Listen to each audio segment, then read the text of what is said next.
Like Chris is keeping us up.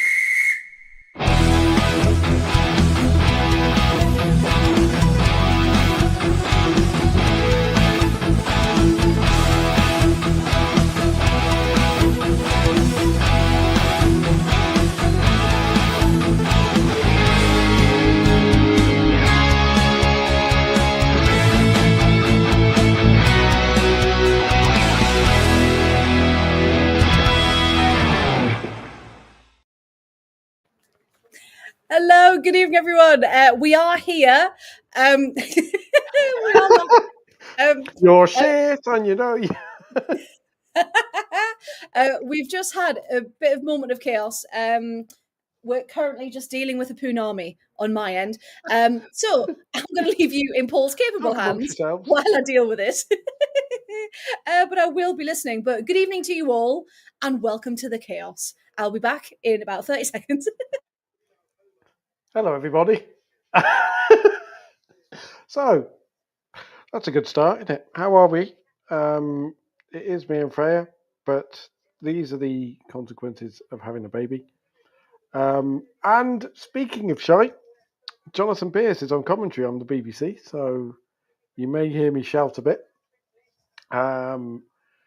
We've kicked off between Sweden and Poland after Germany beat Denmark earlier on, of course. Lea Schuler doing Lea Schuler things. Denmark had gone 1-0 up, and Chelsea fans will be pleased that Sherkin Nuskin is scoring a penalty as well. Sweden, meanwhile, have come very, very close through Kosvar Aslani, famous, of course, for playing for London City Lionesses and nobody else, who has managed to head over, actually hit the bar from about 6 yards out, and Kinga Shemik just kind of watched it drop off the bar, so that was an interesting start, to say the least. Shall we synchronise our watches then, chat? I am currently 2:36. So, how close are we? But yes, I didn't say Kang FC wrong. I did see London City, but Michelle Kang probably threatening to shoot the referees or something. And we are quite close. Good, Chris. We are quite close to everybody. And Nancy is yelling as well because when there's chaos going on in the background, why not add a little more with a cat? And Poland playing in white, Sweden playing in blue. There we go. Both teams apparently playing in their away kits, which is Ooh, they are as well. because Poland play in red, don't they? As their home kit. Oh, you know what? I can't think now. Do they normally just play in white? I'm 3:30, by the way, so I think we're near enough. We are near enough. I'm about 4 seconds behind you. 5 seconds. Oh. So close enough. It's quite nice that we're quite close.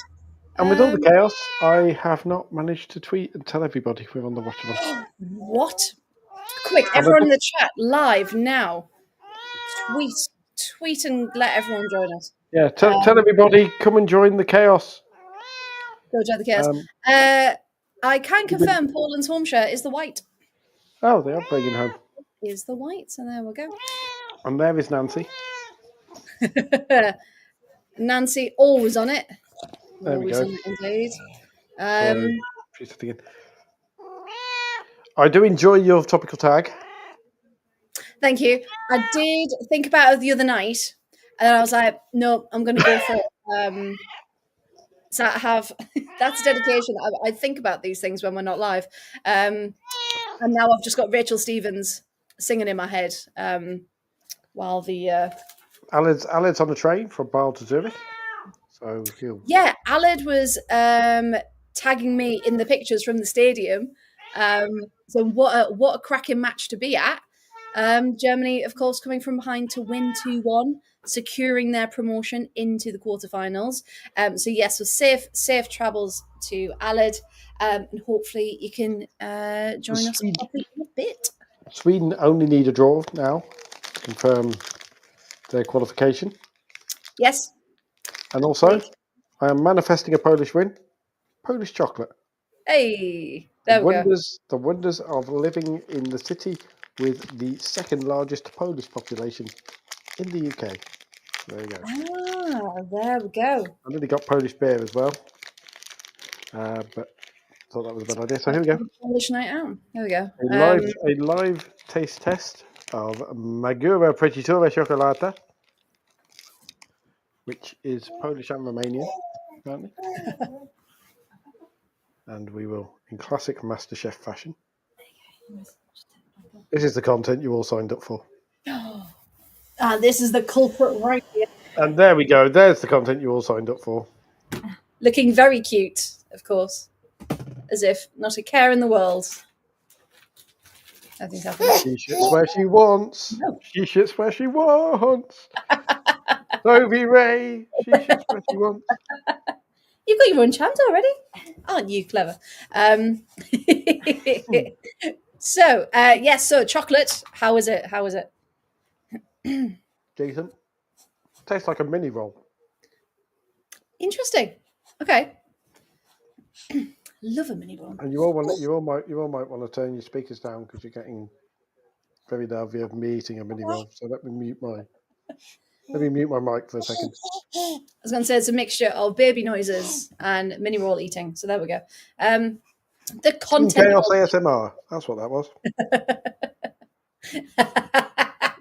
Yeah, Graham's saying, glad you confirmed it was the baby and not the wife. Well, it could have been worse. It could have been the dog, couldn't it? And then it would have been a complete... I will just say, you lot didn't get to say this, but I do hope that it was recording so we can maybe put it in an outtake. I actually arrived before Freya. How chaotic it was. But I was confronted with Freya and Georgie both laughing their heads off. Very, very loudly. And then Freya in full-on northeast. Storm, get down! Oh no, he's studying shit. So imagine walking into the middle of that. How are you, man? You're studying the shaky. Storm man. But no, it was just the moment where, because we were like, oh, I'll take the baby, George will go up to bed, get changed, then come down, retrieve the baby. So she just picked her up and went, oh my god, what is that on her leg? And then chaos ensued. And I would like to point out, I actually was there. I was just logged in. I just hadn't come up on the screen yet. So yeah, so as soon as I added you in, I was like, I just need to tell Paul where I am.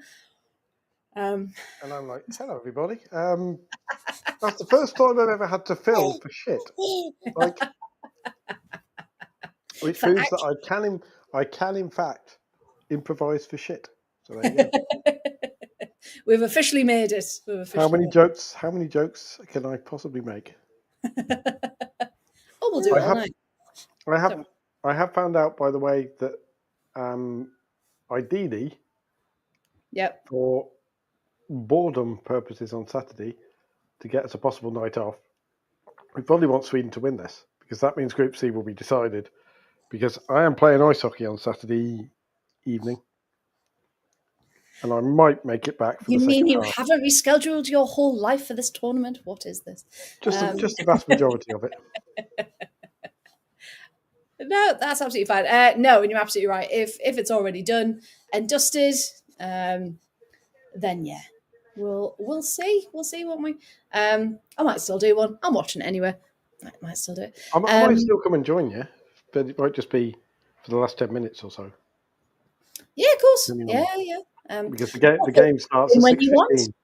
We're very flexible on the podcast. However, looking at the game, of course, that's why we're here, and to catch up with everyone in the comments, have a little chat. Oh, that was a bit of Matrix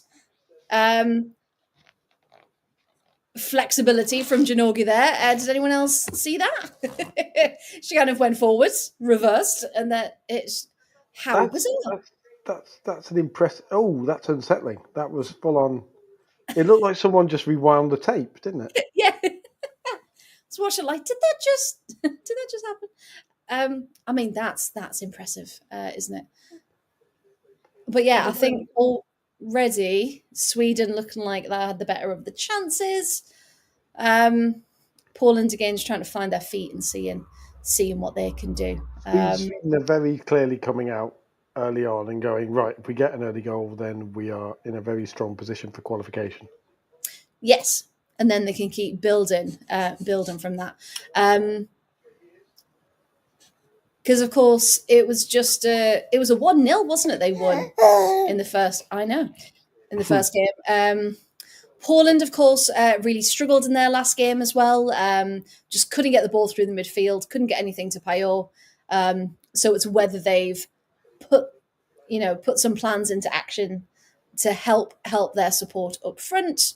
However, as Ritten Kennerid and Angeldal currently have the ball, I would say maybe not.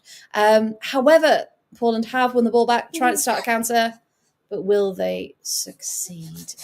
We can all take a deep breath because the scariest player in the Euros is back on the bench and hasn't started. Olivia Vosch has not started for Poland, which means super sub, super scary sub.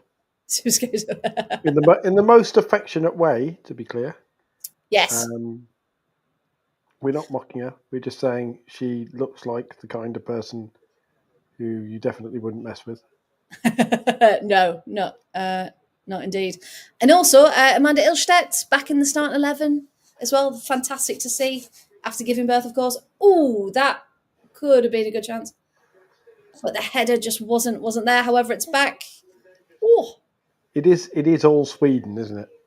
It is. Very much all Sweden. Because of course we've had the news. Rolfer has officially left Barcelona. Officially on the move. Where do London City it is. Oh God, can you imagine? Oh, Janogi header off the crossbar. Woohoo! Getting closer to a Swedish goal. Do you reckon London City have actually got a chance of signing her? Or do you reckon she'll go to another established team, shall we say? Michelle Kang will give them a lot of money. So that's how that will work. That's how Tovey feels about that. Yeah, Emma saying shouldn't come to Villa since we're on a signing spree. I know. Also, man, because she's prominent early on, some really cool facts about Madeline Janogy. Yes. Whose mother is Swedish and her father is from Mali. And that makes her the first player in Swedish national team history, male or female, with African roots. The first? I believe, indeed. Wow. I believe so. And that surprises me a bit, only because I'm sure Sweden have had male players of colour before, so I might look up a couple of them, but maybe they didn't have African roots. And Madeline and her twin sister Victoria are named after the princesses of the Swedish royal family. So, properly adopting the Swedish side of their family there. Do you not like that fact, Toby? And she's from Falköping in Sweden, which is a small town. It's always fun to say. And actually, no, not northern Sweden, southernish Sweden, but northern Västra Götaland, which is like the bit where Stockholm and everything is, basically. Stockholm and Gothenburg. So it's apparently a properly good commuter town. So there you go. There's some facts about Madeline Janogy. And also... No, she's a cracking player. Again, plays in Serie A, if anyone's interested. Catching up with her next season. There's lots of Serie A players in this tournament who are really being kind of making a name for themselves, aren't they? And I think that's the Italian team, but lots of others as well. Yeah, because the majority of the Italians obviously play at home, don't play abroad. There's only Yaya, I think, off the top of my head. But yeah, so there's so much undiscovered talent that really comes to the fore in tournaments like this, where you actually get to see people. But yeah, apart from that, if they're not in the WSL, again, there's that bias of they don't really get talked about. So there we go. Madeline Janogy has been fairly prolific in the Swedish league, playing for Hammarby before she moved to Fiorentina. 32 goals in 66 games, which She's isn't a really bad good. record. Goal Sean every 4 saying, games for Sweden. yeah, Sean's just saying, can we have a time check? 15:35 for me. Which is pretty much dead level with me. Yeah. It is, of course, Jonathan Pearce on commentary. Oh, your favourite? I mean, either someone's had a word and told him to shush, because we haven't had any facts about TikTok dogs or anything yet.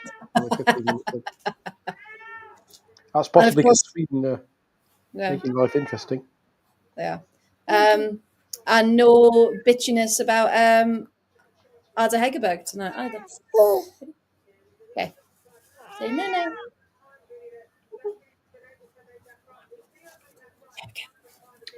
Thank you. It's Jonathan Pearce and Gilly Flaherty.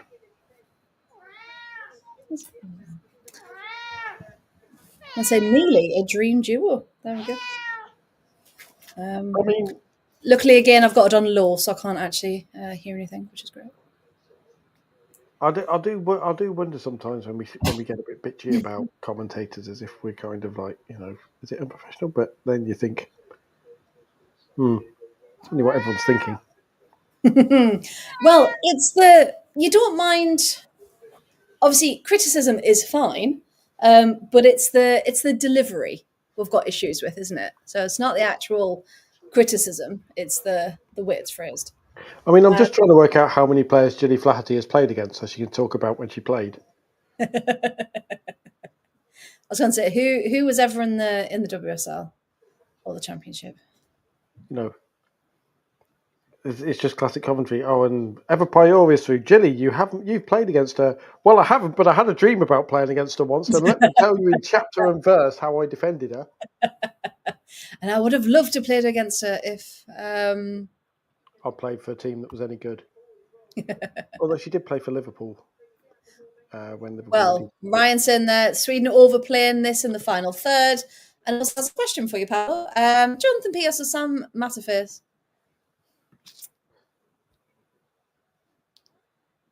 That's like asking if I prefer gonorrhea or syphilis, Ryan. That's just, right. I've heard gonorrhea can be quite nice this time of year.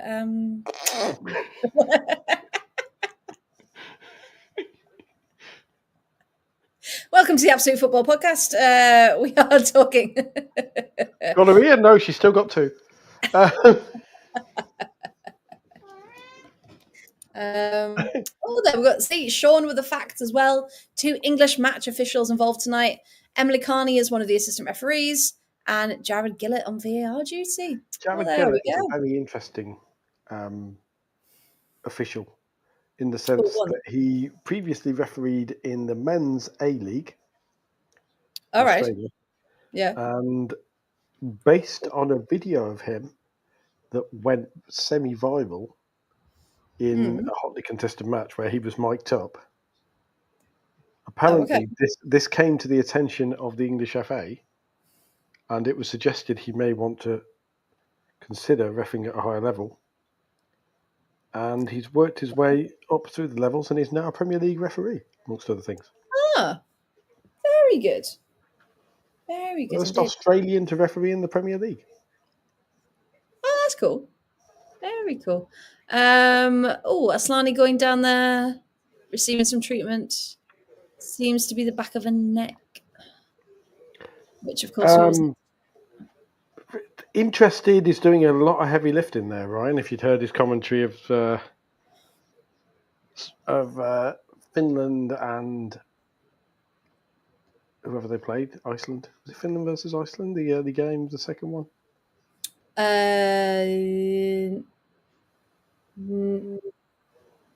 Oh god, they've all blended into one. I can confirm. Leah Williamson's playing centre back for Sweden. She's just put her arm up. Norway, Finland, Switzerland, Iceland. Yeah, so it would have been Finland versus Norway because it was Jamie Norway. Yes, there we go. Jamie Jonathan Pearce showing that he would rather be anywhere but commentating on Finland versus Norway. He's there like, I used to commentate on England games, you know. And now I've got to talk about these two countries that I've never heard of. But And yeah, now I have to talk about Tuba Hansen's dog on TikTok. it's like no one wants you to talk about Tuva Hansen's dog. Talk about Tuva Hansen. Talk about what she can do again in Serie A. Reminds me of a joke Jack D told many years ago about there was a brief burst where Roger Moore was doing the voice for the post office counters. Right. So apparently there was a day for a James Bond anniversary where you had Roger Moore going counter number 4, whatever. Brilliant. And he was just imagining Roger Moore recording this counter number 4. I can't believe it's come to this. I'm not that Irish James Bond, you know. Like, I used to be James Bond. have you All right, heard the granddad. amazing Roger Moore story, by the way? Because we all need cheering up, and the game isn't brilliant at the moment. The amazing Roger Moore story Go that for it. got told after he passed away from a BBC producer or someone who, as a kid, saw him in an airport. Sweden put one over the top. Oh, A kid, yes, just seen it. a kid was on Oh, holiday, yes. saw him in an airport somewhere, and convinced his granddad to go up and get James Bond's autograph. And he obviously signed it, Roger Moore. And his granddad apparently bought it back, and he was like, "That's not James Bond, that's Roger Moore," and whatever. And apparently, as he was walking away, Roger Moore heard this, turned around, looked around like really secretly, and then went, "Come here." And Yeah. the kid comes up and he goes, "You and I both know we're James Bond, but there may be operatives of Blofeld round here, so I have to act undercover. Don't tell anybody." And apparently, the kid was like, now I'm helping James Bond, and it's amazing. And basically, it made his day then, and that it would have been cool enough as that. But apparently, 20 years later, he was at a meeting with, or he was doing a production thing where Roger Moore was speaking, and he met him again and got to tell him the story. Yeah. You made my day as a kid. You did this, and he reacted with, oh, I'm glad I did that. I don't remember it because many people, but I'm so glad I could make you happy. Chris, it gets better. You think that's a good story? There's a follow up, right? Just wait for this. So 20 years later, guy turns up. Roger Moore gets told again, "Oh, you made my day as a kid," but James Bond. Roger Moore went, "Oh yeah, I'm glad I did that." And apparently, then he was walking away to go after the event, and happened to run into this guy again, All right. and kind of said, you know, the guy just went, "Thank you, Mr. Moore. It's been wonderful seeing you." And he went, "Yeah, no worry." And as he walked away, he then stopped, turned round, and went, "Of course, you and I remember exactly what happened in that airport, and I remember you. But of course, there might still be people from Blofeld around. So I had to pretend I didn't know you. I hope that's okay." Winked at him and walked off. Oh, I love that. That's fantastic. And basically, the guy was like, Awesome man. 30 years after I met him, he remembered and he did it again, and I felt just as good as I did when I was like 10 years old. Yeah. See, that's proper magic, isn't it? When you That's can have proper those. celebrity magic when someone does something like that, isn't it? Yes. Need more people like that in the world. Speaking of magic, will we see any magic from Stina Blackstenius or Sweden? We're hoping for some. There's been none yet. We'll hope 25 she's minutes still in. on side. She did have that chance, of course, but the Polish defence got there. But yeah, Sweden. Yeah, all Sweden so far. And if we look, let's get some stats up, shall we?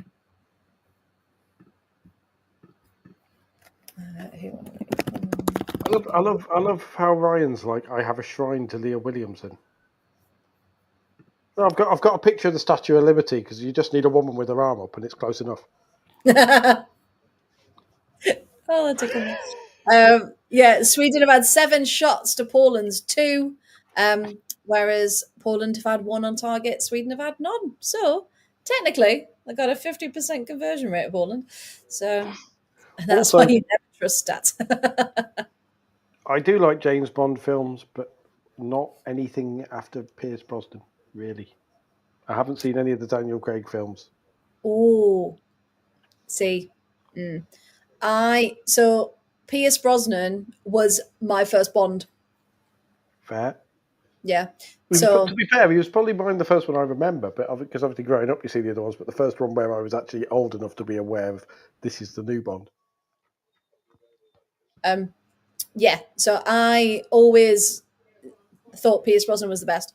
And of course, just Die Another Day and just all of them.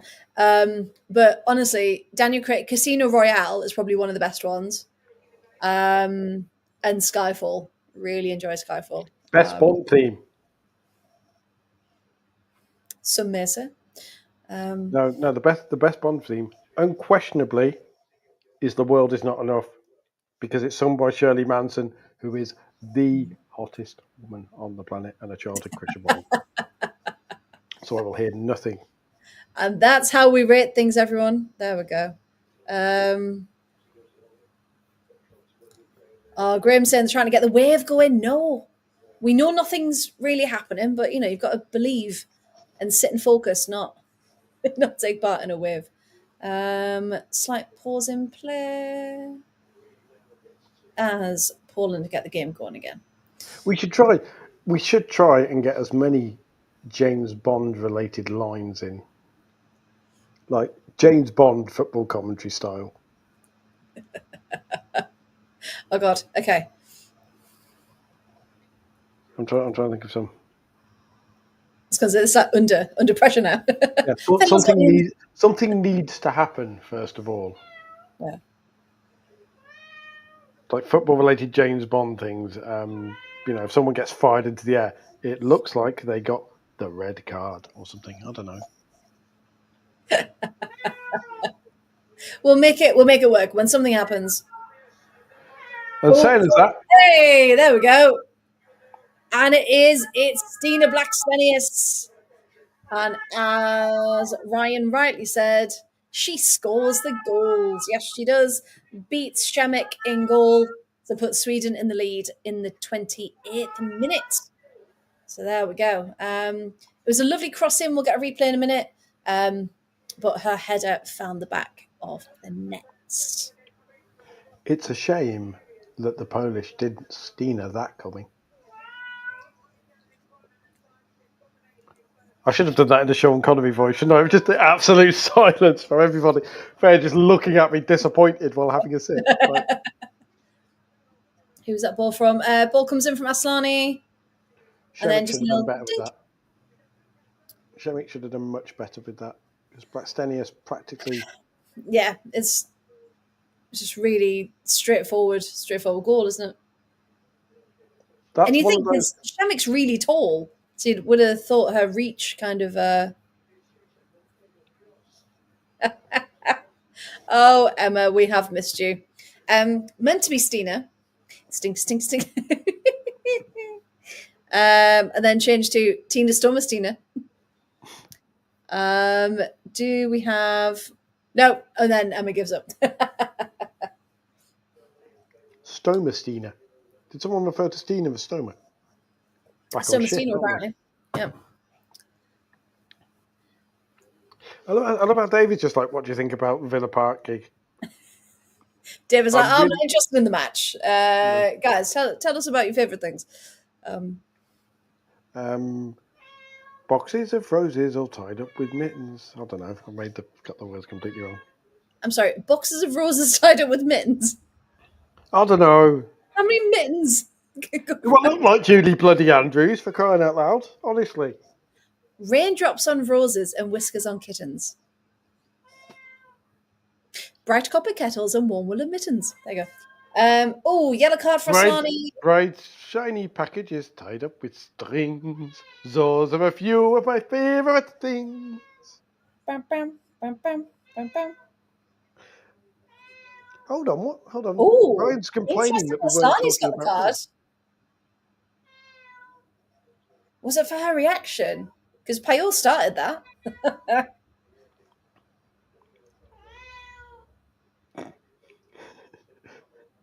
Sorry, I was just trying to work a Faulty Towers joke of a Polish person starting something. It's like reverse Faulty Towers. But like that one didn't work too well. Yeah. But yes, we did mention Ellie Roebuck signing for Villa, didn't we? Have we mentioned Ellie Roebuck signing for Villa yet? Or I think yesterday we mentioned the rumour. But yes, today it's official. Many people are very excited about it. So yeah, we'll see. We'll see how it goes. But most of them don't know about goalkeeping. it's a hard one because on a personal level, she's had such a crap couple of years. And just really like a roller coaster ride of emotions for her, and going to Barcelona and not being able to really do much. Obviously, she was recovering from a stroke, and you just think if Villa's the right move for her to get her confidence back, then fine, fair play. I do hope so, because she basically had a year's rehab in sunny Spain without really doing much, didn't she? She was just Yeah, kind of yeah, pretty much. She had she played a couple of games, but was very much a third alternate. Scott Carson of the Liga Femenina. There's a men's reference for you. Won loads of things as backup goalie for Manchester City. Got Yeah, paid 40 grand a year to not even sit on the bench, and has got a ridiculous amount of medals. yeah, it's ridiculous. Ryan's in there. Will she be number one or number two with Sabs? I'm assuming number two, because obviously we've only got at the minute, well, before Ellie Roebuck signed, we only had Sabs and Sophia Kelly, who is from the academy. So we literally had no one. Um, so yeah, I'm assuming coming in as number two and then pushing Sabs for that number one, but we haven't heard anything. And according to Emma Sanders as well, a lot of clubs not actually giving out press releases. Um, Well, it's 5 minutes that they have to take to write that they could be posting content of a millionaire driving a 4x4 into the training ground or something for the men. it's yeah, I mean, more needs to be done. Of course, it does, and especially in the middle of a tournament. But I have to say, I don't like how so much has been made of Ellie Roebuck, but no one's really talking about Lynn Films at all. And it's like, do you know who she is? Like, do you know how good Yeah, she but is? Ellie Roebuck was a lioness a couple of years ago. Yeah, She's it's a English. lioness max, isn't it? Lioness tax, indeed. So, so yeah, we'll see. But yeah, lots of people have seen the name, thought Lioness, and thought, yeah, brilliant, great signing. Yeah, we'll see. I'm happy to be proven wrong, but like before everything, if we go back to when like she was number one, she was at City, she was getting called up for the Lionesses. She's good. She's good. Just not outstanding. And I just think Yeah. if Villa are moving forward, is she the right choice? I don't know, but happy to be proven wrong. But as Emma says, it's 2 signings in 2 days. Who'd have thought Villa would do that? So there we go. Positives all round. Because of For the course, some record, my favourite now musical is not Cats. Although I have read what if Chris can tell me what Cats is based on, I'll be very impressed. Oh, Sweden Sweet just shoot just wide. That was Blackstenius again. oh, hey, Black Stennis is in a bit of a rhythm She's in a and not mood. happy. She's saying it should be a corner. And is it given? Da-da-da-da-da-da-da-da-da. Yeah, it did come off the Polish player. Should be a corner. But yes, Cats is based on Oh, Vosh is there. Oh, there is a corner. I didn't think it No, was no, no. given. I'm saying Vosh. Vosh was on. Oh, Bosch is playing. Yeah, How did we not just spot seen that? her. I'm now scrolling back through for Chris's team list. Yes, Chris, we do appreciate you. I was currently distracted by the Poon Army when you put these on. Yeah, there, Vosh. There she is. Shemik, Matisic, I'm going to butcher Jack the Shimchak, Vosh, Viankowska. Kankowska. Achinska, Pavlik, Grabowska, Krijiman, Payor, and Tomasiak. There we go. Perfect. Brilliant. I won't try the Swedish ones because Tony will tell me off for the pronunciation. Tony's not here tonight. That's fine. Falk, Lundqvist, Bjorn, Ilstedt, Nielden, Angeldal, Aslani, Ziggy Otiolma, Ritin Canarid, Blackstenius, and Janogi. Right. Again, both on paper, both very, very good teams. Graham, enough for the Grease 2 hate. Thank you. Or I will just take over the pod and just blast Cool Rider, best song of all time, from a sequel. Ball just runs too much for Payol. Cats was based on T.S. Eliot poems because he was a big fan of cats. Oh, did not know that. I've never seen Cats. I've never wanted to. And then the film came out, which was awful. So there you go. Ooh. That's not working, is it? You can't see it. Matic is down, holding her face. Is she okay? His head is on.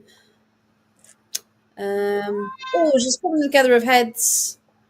Back of Janogi's head onto the front of. It was based on Old Possum's Book of Practical Cats. Oh, Avenue Q is the best.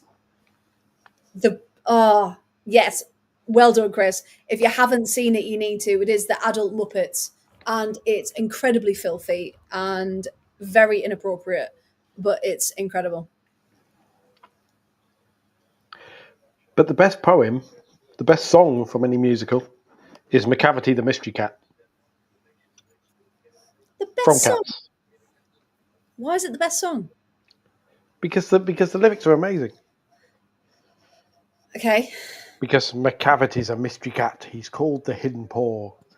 For he's a master criminal who can defy the law. He's the bafflement of Scotland Yard, the flying squad's despair. And when you reach the scene of crime, McCavity's not there. And then the chorus is, McCavity, McCavity, there's no one like McCavity. He's broken every human law. He breaks the law of gravity. His powers of levitation would make a fake stare. And when you reach the scene of crime, McCavity's not there. Okay. You may seek him in a basement. You may look up in the air, but I tell you once and once again, McCavity's not there. I'm going to end up doing dramatic readings because the game's not going very well. People tuning in for Poland v Sweden. McCavity's a ginger cat. He's very tall and thin, and you would know him if you saw him, for his eyes are sunken in. His brow is deeply lined in thought. His head is highly domed. His coat is dusty from neglect. His whiskers are uncombed. He sways his head from side to side with movements like a snake, and when you think he's half asleep, he's always wide awake. So there you go. And lovely rendition from our Paula. Graham saying Freya won't budge from Cool Rider. Technically, that's a movie musical. And talking about dramatic renditions, when I was teaching full time, in our poetry slam, my class did Defying Gravity from Wicked. And we did a dramatic reading of that, which was really, really cool. So there you go. Because he's outwardly respectable. We know he cheats at cards, and his footprints How long is this song? And he files of Scotland Yards. And when the larder's looted, or the jewel case is rifled, or when the monkey is missing, or another dog's been stifled, or the greenhouse grass is broken and the trellis past repair, there's the wonder of the thing. McCavity's not there. And they say that all the cats whose wicked deeds are widely known, I may mention Manuel Jerry, Rumbletease, and Griddlebone, are nothing more than agents for the cat who all the time just controls their operations. Napoleon of crime. There you go. I was going to say you can't stop, can you? That was the whole thing. We haven't even mentioned Phantom of the Opera then yet. Oh, there's still time for opera as we come through. We could. Don't tempt us. He sang to me. In dreams he came. Oh, am I being Phantom? All right, okay. No, I was just because we're equal opportunity here. we're a rainbow podcast, so we were doing it properly. In sleep they sang to me. In dreams he came. Graham, I've just seen that picture. That is cool. It's got all the Bond cars. Oh, nice. Oh, he's just tagged us on Twitter. So when you see it, When you say all the Bond cars, presumably all the models. so all the cars featured in any of the Bond films. Has he got the DB5 with the thing with the bulletproof shield that pops up that you could only get in the 60s and apparently is worth a stupid amount of money now? There's lots of cars. Because if he has, yeah, Graham, we've got that one. Somewhere Over the Rainbow is a bop. That's the first It's a time bop, I've ever heard a Fusion Emma. song described as It's a bop. not a bop. Yeah, it's definitely a Fusion song. Somewhere over the rainbow. Oh, when they did it on Glee with ukuleles, that was quite. Oh God, yes. I mean, we keep it to half-time entertainment, David, but there's not much happening since Sweden have scored. To be fair, they're kind of flowing forward, but they're not exactly Grease lightning. Hey. Here we go, and it's not the most exciting of summer nights. How many of these can we get in? I'll go Greece too. If only Poland could score tonight. Nice. We're gonna score tonight. Although that's about bowling, so it's a bit different. But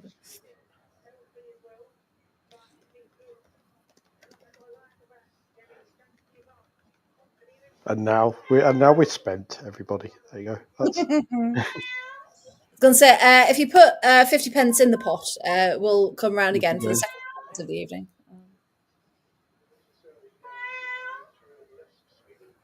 How can you not have a list of the songs? That's bloody stupid.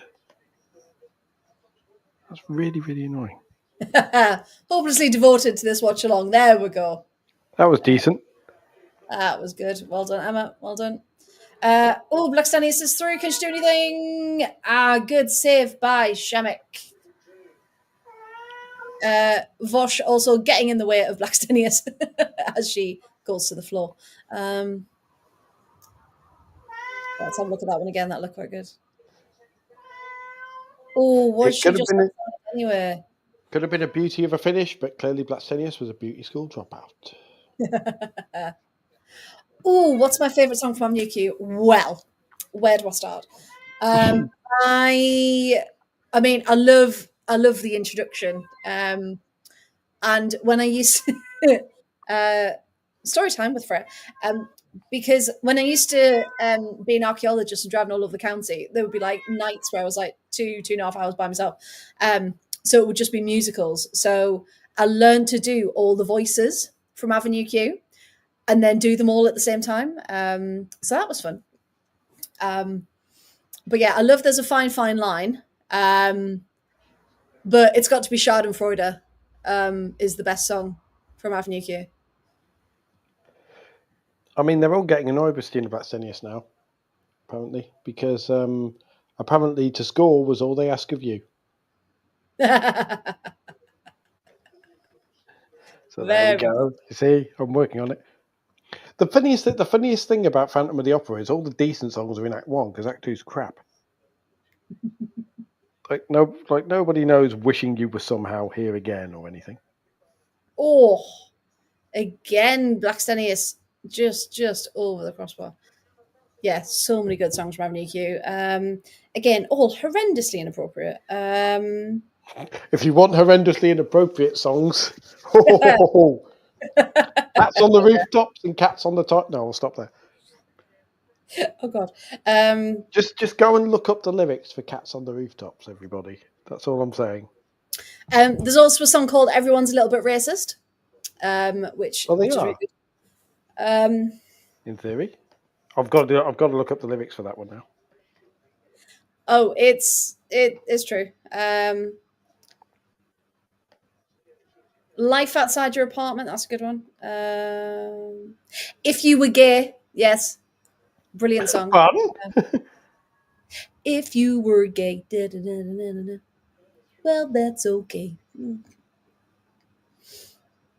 And it's both a little bit racist. Admitting it is not an easy thing to do. Sometimes Does mean we go around committing. I love it. It's so catchy, and again, so I'm inappropriate. just reminded of. Have you ever seen Saxondale, which is Steve Coogan's No, follow-up to Alan Partridge? no. They've Oh. clearly taken that idea because there is a lovely musical number in it, which is everybody's a bit of a sometimes. Fantastic. And that's literally the lyrics of it. We'll save that one another 15 minutes. The streets have no. Yeah, I dreamed a dream. Poland will win. Hilariously inappropriate is this podcast tagline. Well, we need to keep up the what the people want, of course. We need to keep up appearances. It's why they gave me a semi.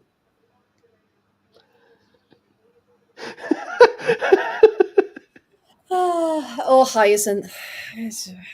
There we go. Bouquet, that was filmed near me. Was it? Keeping up appearances. It was filmed in Coventry. Onslow's house is just up the road from me. Is it? It is. Oh, fantastic. Which means every time we go past it, I get to go, Richard! Mind the pedestrian. Mind the pedestrians, Richard. Do you know the car from that used to be in Coventry Motor Museum, and it sold for £15,000, and it was an old Rover 214 Vitesse. Oh wow. Okay. I love my mate Ryan is now in the chat just to inform me that it is not in fact as near me as it says, because he is also a Coventry. Stop lying to the people, Paul. Yeah, that did look like a painful landing for Falk. However, Poland's first proper chance right into added time of this first half. And I'd just like to point out that Stoke Aldermore is only a mile or two from me, so it's your definition of distance. Locally known as Coke Aldermore, of course. It's a lovely part of the world. Call the Midwife is filmed not too far from Graham, so there we go. See, Call the Midwife unsettled me, because I remember my mum loved Call the Midwife. And I remember we were watching the Christmas special, and it's like... Why? Why was that? That was a question. How was it good turn? Oh. Yeah, sorry. So Call the Midwife Christmas special. There we go. Where we were watching it, and to be fair, she left her foot out, and Matty Schick. Oh shit! Oh, okay. I'll see that now. Is that already half time, or is Stina Brett-Stalius just deciding she's had enough? No, it is half time. I'm off. I've scored. That's me. I'm done. Doesn't Joanna Written-Canreid look like, if you had to pick a WSL player to be in a remake of Sex and the City, because they look like one of the characters, because she has a bit of the Kim Cattrall about her. I was going to say, I was like, where is this going? The celebrity lookalike. Yeah, I can kind of see it. Okay, I can kind of see it. And we're back in the weird fake BBC studio. Yeah. Why do you need to put that much effort to pretend you're in Switzerland? Like what is? Because it looks pretty. Or are they pretending to be in Switzerland, or are they actually in Switzerland? They've just built. I assume they're just pretending. They only usually go out for the finals, don't they? Can Google tell us that? Is the BBC studio for these women's Euros actually a random cabin on the edge of the lake, or is it an AI cabin? I'm assuming it's an AI cabin. I'm assuming. I'm just saying Blastenius' goal, which is very Stina. Steen. I do have to say though, more Rachel Corsie on punditry. She is very, very good. She's very blunt, Rachel Corsie, isn't she? Yes. Very tells it like it is, which is what you need. So it's refreshing. It is. There's no kind of beating around the bush and being like, oh well, it could have been good. It's just like, actually, no. They need to be better. They need to be more clinical. They need to. Who is it in the studio? Is it Anita Rasanti who's the other person in the studio? It is Anita Rasanti, yes. Anita Rasanti. Yes. Indeedy. Just do some tweeting at half time. But yeah, just to quickly mention it, Graham put it in the chat earlier. The Welsh coach on the way to training was involved in a road traffic accident. Luckily, everyone is fine, but of course, training was cancelled. Apparently, Ram Wilkinson and a couple of the other staff and players were a bit shaken up, but all okay. So fingers crossed they all got to do, whether it was work in the gym or doing what they all needed to do for tomorrow. But yeah, not what you need going into your second group game, is it? Something It's like not. that. So if the BBC are at Media City in Salford, why are they pretending to be on a Swiss lake? What is? Because it looks pretty. That's it. And I prefer that to the ITV studio. It looks much better. Yeah, the ITV studio is a bit. Crap. It's just And the ITV intro is a bit unsettling. I'm sure it might have been Emma who said, or it might have been Chloe actually, who said they loved the puppet intro, but it's genuinely unsettling. Oh, the puppets. Yeah. Yeah. I'm on the fence. People in the chat, do you like the puppets on ITV or not? You're neutral. The whole thing. Just you know, I am Switzerland. Yeah. you are Switzerland. Apologies if you hear snoring. Storm has decided to fall asleep directly behind me. Of course, we have our own correspondent out in Switzerland now. We do. Our Rosie is out there for a couple of days. So hopefully we'll be sharing with you some first-hand content from the tournament, which will be very cool. I hope As soon as Rosie and Mimi end up in the Dutch fan walk tomorrow, and they have to do links. I hope they have to. We ended up part of that in. Did I say Rotherham? We were part of Rotherham, or show? Yeah, Rotherham. In the last Euros, and it was so much fun. So yes, if they can be a part of it, then I really hope they do. It's fun to shout in Dutch as well because I've actually learned the lyrics to that Dutch. Da da da da da da da da da is what they do when they bounce back and forth. But the lyrics are welkom in die visten, dat is maar lekker maf. Is die arme van die zolderman, het ik uit eraf. Haken bekken springen, daar hoeding het de boot. Allemaal van links naar rechts, daar weet hij welkom uit. There you go. Allemaal van links naar rechts, daar weet hij welkom uit. It says that 3 times, and it's naar links, and they all move. Naar rechts. Nog een keer, naar links. I'm going to give this one more time. Ah, that makes more sense. And then naar rechts, zingen! And then they all go da da da da da da da da da. So there you go. Oh, it is. It's absolute chaos. Oh, Simon, I was with you then because I was in there as well. How much Toblerone's eaten in Switzerland? Wouldn't it be hilarious if Swiss people were like, "It's horrendous. Never bring it back. We don't want it."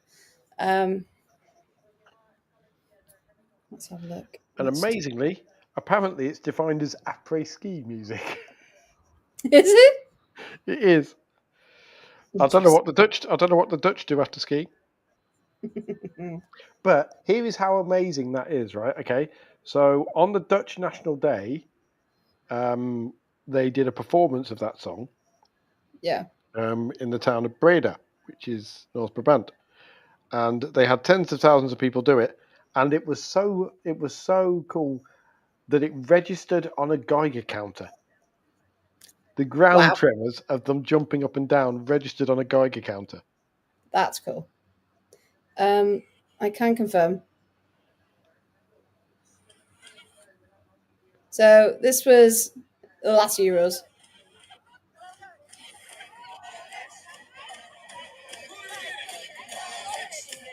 I love the fact that it sounds much quieter. Yeah, so we're following the fan bus. I forgot. Alex. by the Oh, yeah. well-known Dutch group Snowbollocks. That's not what it's actually pronounced Snollebollocks or something, but you know. Snowbollocks. But yeah, it's mad because you get like the fan bus there and the whole crowd in front is just mad how many people are joining in. Um, Allemaal de links naar rechts, ja weet je mogelijk. Which is basically them singing about wrecking a tent as well. Happy memories. And what do we have? Call me a lioness. Jesus Christ. Oh god, that song was That was a horrendous. dirge, wasn't it? Yeah, I'm I'm glad it hasn't made a comeback and it hasn't become a thing. I'm just gonna turn the light on. Bear with.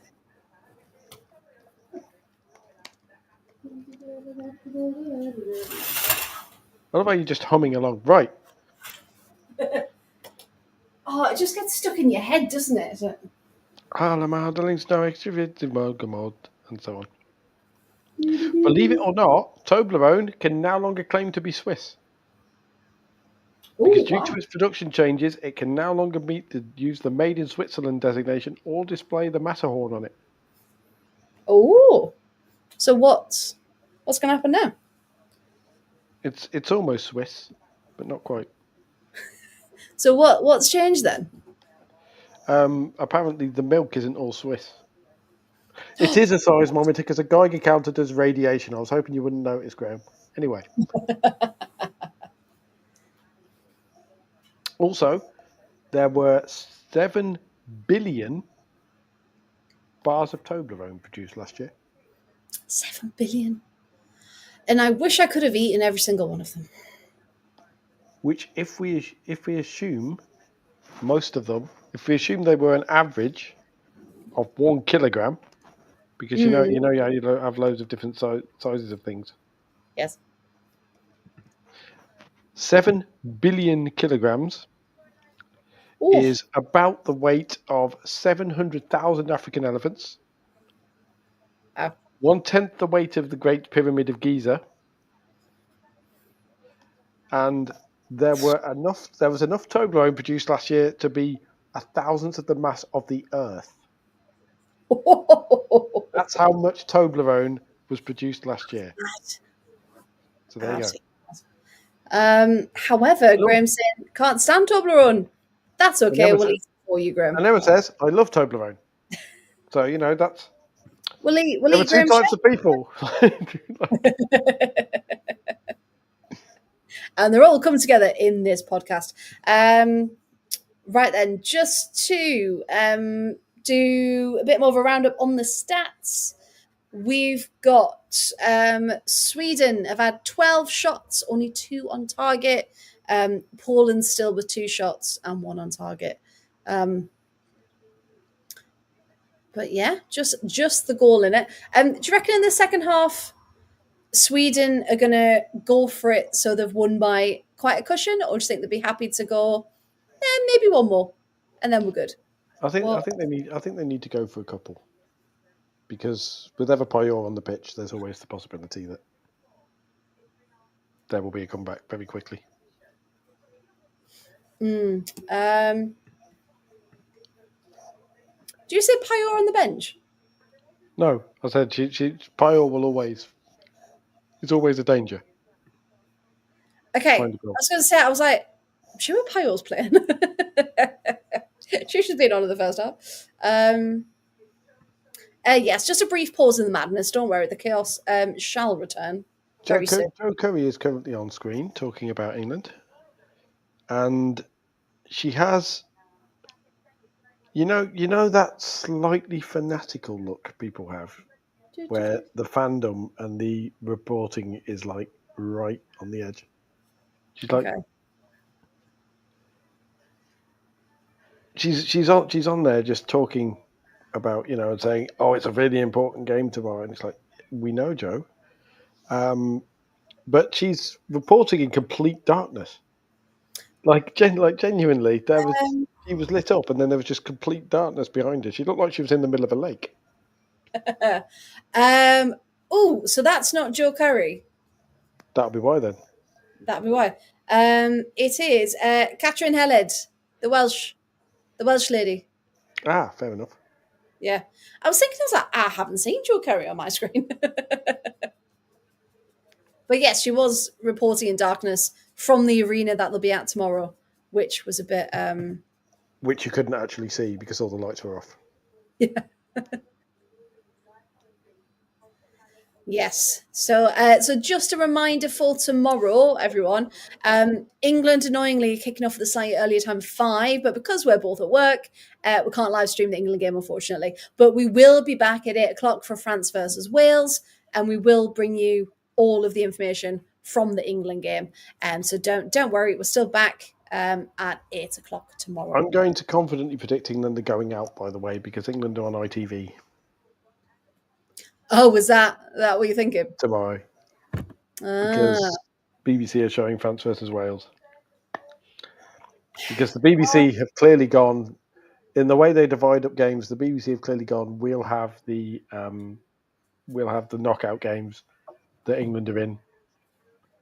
And there's a good chance that instead we'll be getting to watch Germany and Sweden and Netherlands and France, which will be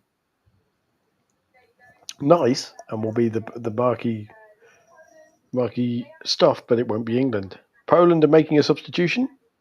Oh, yes. Padilla has come on. She was one of our ones to watch, remember, in our previous show. And also, is that Kamchik? It is Kamchik, indeed. Look at me. And Kamchik has come on as well. Here we go. I'm quite surprised Padilla didn't start, actually. Unless, again, they thought maybe better as a substitute. Jonna Andersson has come on for Amanda Nielden on the Swedish side. That's a former Chelsea player for a current Spurs player. Hey. That one. WSL players all over the place. And ex-WSL players, indeed. Because apparently that's one of the things Lynn Vilm said in her interview, that the WSL is one of the top leagues in the world, so wanted to come and play in England. So, and apparently Chastity and Daphne and Jill have all bigged up the club, so that apparently helped as well. So, so yeah, I hope this is a turning point for Villa. I really do. Orange Villa. Orange Villa. Orangilla. There we go. Orangilla. Orangilla. That sounds like a really bad cocktail. Or Astonange. Astonange. Astonange.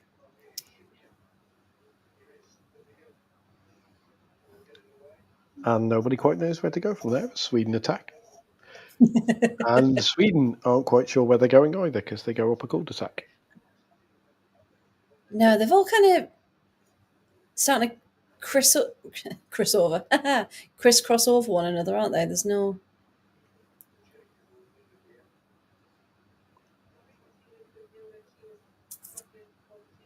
It's a shame because, again, Poland as debutantes, you wanted them to get something, to get a good result. But I suppose they haven't played badly, have they? They've just unfortunately been up against some tougher competition in their. I'm afraid that will happen a lot if they've been in Group A or possibly Group B. Yeah, if Poland and Wales were in Group A as a good mix, might have seen a different story. But Sweden attacking yet again. Lovely little ship over from Angeldal. Oh, but Shemek is able to save. I'm still suspicious about Spain's group.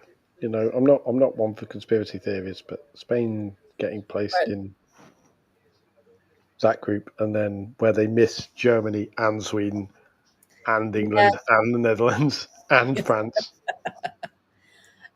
Not to say there's any corruption going on, of course, but and to be fair, they could have missed the only two of those teams they legitimately missed because they were in the same pot as are Germany and the Netherlands. Or Germany and France, possibly one of the two. So they missed Sweden, England, one of France and the Netherlands. Oh, can Blackstoni's turn? Oh, deflection. Oh, A Poland goal would be lovely, and Pajor has found a bit of space. here she is. Go on. Good. But unfortunately, she's. Oh, you.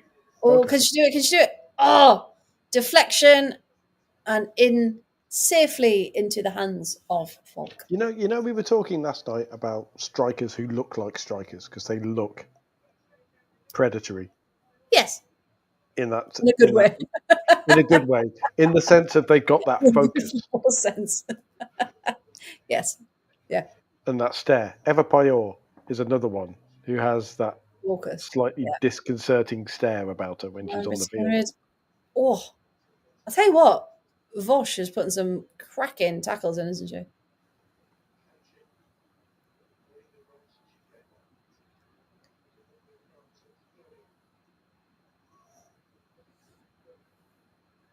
What?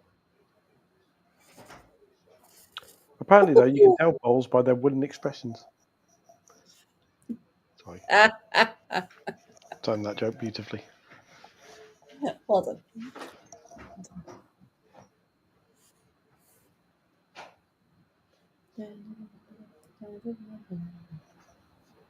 Oh, have you seen all the discourse again on the Lionesses Facebook group? If you're ever feeling sad, just go on there and it'll make you laugh. Apparently, the Lionesses need their own national anthem. Excuse me? Yeah, because God Save the King isn't patriotic enough, and they don't sing it with enough passion as other nations do. So we need a new song that represents the team and the passion. And it's not fair that Scotland and Wales and Northern Ireland all have their own songs that they sing in competitions. Northern Ireland, I believe, don't have their own national anthem. But they sing in competitions. They think. I will check. I will actually check with the Northern Irish person who has just come back and who is standing with her hands on her hips, looking at me. Not an official national anthem, but like a song that they would sing instead of the national anthem. There's no national anthem. Usually it's God Save the Queen because the UK is part of. Sorry, Northern Ireland is part of the UK. There you go. Except at rugby, when it's Ireland's call. Ireland's call, which is a specific song for rugby. For the whole of Ireland. Ice hockey, where they don't play any national anthems in Belfast because of their history, non-sectarian ethos on which the team was established. That's your answer. So there you go. So with football, thank you very much. People from nationalist communities, international football, I mean, don't watch. Connect to it less because of the use of the anthem. So there you go. No, that's really good. That's really good to know. It's interesting. Yeah, because loads of people saying, "Oh, it should be Jerusalem or Land of Hope and Glory." International football game. I do seem to remember at the Commonwealth Games, I think Northern Irish athletes had Danny Boy for some reason. Sometimes they have that, but yeah, they don't have their own. But Northern Ireland doesn't have their own national anthem. So anyone on the Lionesses Facebook group. Scotland, they don't have whatever the fuck that Welsh one is called again. There you go. Sorry, Welsh people. I can't remember. My head mad for that, eh? Yeah, I think it was more each home nation has a song that they sing at tournaments that they're passionate about. And yet England always sing God Save the King, even though that's a United Kingdom thing. And they don't have their own song that's an English song. I was like, go with. And there we are, Sweden are 2-0 up. And it is my head mad fine day. Very nice. Is what the Welsh is. Land of my fathers. From Kosovari Asllani, the captain, 2-0. There we go. Apparently from salsa, salami. Emma, keep going. You'll get there. Also correct. So I think we can safely say that barring some payor magic, Sweden are probably through. Yeah. Yeah, because let's do it. Let's do it properly. We'll get the stats up. And that will mean that on Saturday night, the only thing that remains to be decided when Germany take on Sweden is who will finish top of the group. Yes, And cool. which one of them will face France? Which one of them will face the Netherlands? Sorry. See, there's still some jeopardy in this. Yes, so as it stands, Group C, Germany on 6 points, Sweden on 6 points, which means regardless of anything, they will both go through. But as Paul says, it'll just be which order that they go through. And let's be honest, there's a good chance with the potential of Group D being what it is. There's a good chance they'll just look at the last game and go, yeah, we're both through, and we'll save ourselves for whichever horrifying quarterfinal we have. Yeah, or maybe even changing the team up a bit, give another players more of a chance, get some minutes in the legs, just in case. Because it's much of a muchness. If you're looking and saying, at the moment anyway, obviously this may all change because Wales may get through, and then if Wales potentially are in a position to get through, then you might have people wanting to finish top of the group to face Wales rather than France, England, or the Netherlands. But playing it right, yeah, because it's just so people know. So it's the winner of A, which at the minute is Norway, with the runner-up of B, which is Italy currently, and probably will stay that way unless we've got that 7-goal swing that we talked about last night. Then it's the winner of B, who is currently Spain, against the runner-up of A, which at the minute Switzerland is currently. Yeah.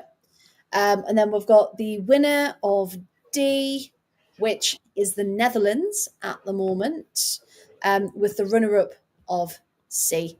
How have I missed one out? Because you've missed the winner of C and the runner-up of D. That was the last one. That was the one you missed. How did I miss that when it's second on the list? What have I done? So winner of C with the runner-up of D. There we go. So does that mean you've got A, B, and B versus A as the first two semis, or is it A, B, C, D, and then? So the first bracket is A, second with B, and then winner of C, runner-up D. They're a bracket, and then winner of B, runner-up of A, winner of D, runner-up of C in the second bracket. So assuming England get through, they will play on either Wednesday or Friday. Next Wednesday or next Friday. Sure. I think.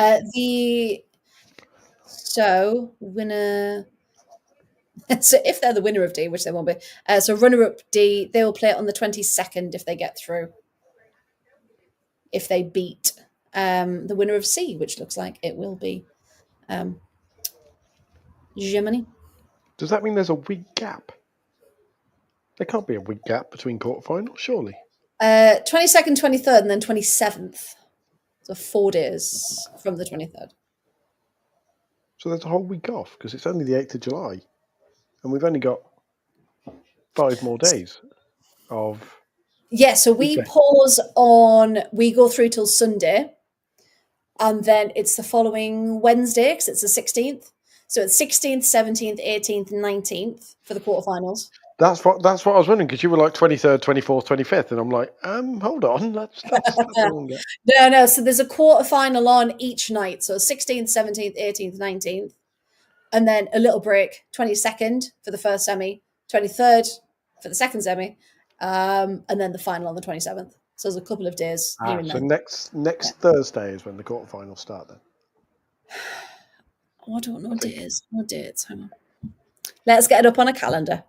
Let's get it up. Hang on. So we go through till Sunday, and then it's next Wednesday the quarterfinals start, which is the 16th, And then So we'll 17th, be live 18th. on air for the first quarter final then.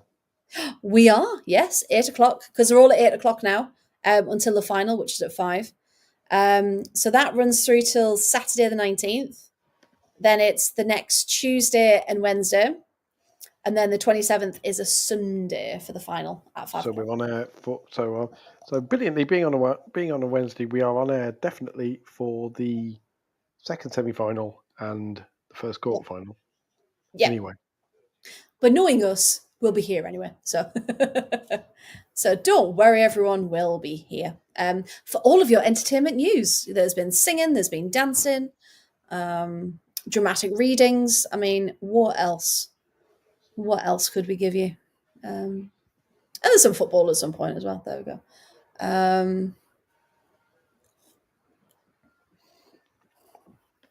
I do enjoy from a Manchester United fan the tweet that the person who scored Oh, in the West Women's again. Euros Can she twice. do it? No, she can't. Indeed, speaking of her, she's now scored at the Euros and she scored the winner in the Women's Champions League final. But apparently, the other striker who plays for Arsenal is better than she is. I love it's just that the other one. And here we are. Whoosh. I think. See, Vosh plays for, as we said this the other night when we said she was really good, FC Nuremberg in Germany. I'd love to see a bigger club sign her and see what she can do. Yeah, I'd imagine she might have attracted attention. So And Villa. Sweden 3-0 or not. Oh, that. Oh, eight. Oh. We Again, with thought the Sweden noise. were 3-0 for a second. But we're not. Because I was going to say, let's it went have a look. straight through King of Shemik's hands, but she was nudged. So a foul on the goalie, and I think the Swedes have the right to be a little bit annoyed by that one. It wasn't that much of a nudge. I was expecting a proper, like, border barge there. Causing. It's all right. Now it's all right. Nancy's been yelling all podcast. Amount of noise. Go that way, please. We decided Cats is my favourite musical because of her.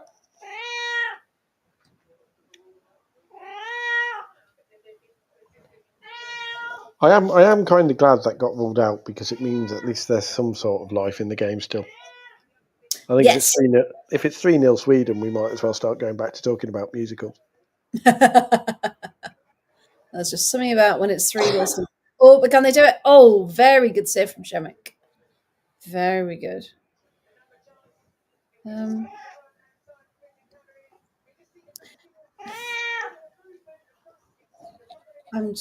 Yeah. Kiki Shemek has done well considering she had the worst possible debut for a WSL player, didn't she? She started for West Ham and got absolutely shelled. Yeah. Man United. West Ham weren't their best, though, were they, at the start of the season?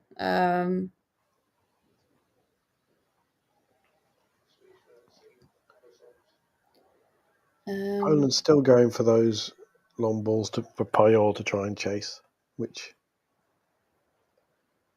is perhaps not a tactic that's working very well for them.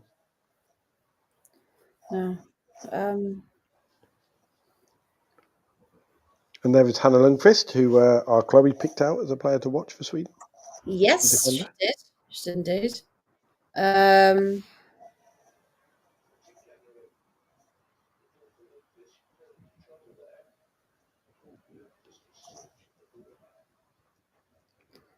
Just have a look for any other ridiculous posts on the Lionesses. Do you reckon it's like the football version of those neighbourhood watch groups? Yes. All the craziest people. The best one. Are you ready?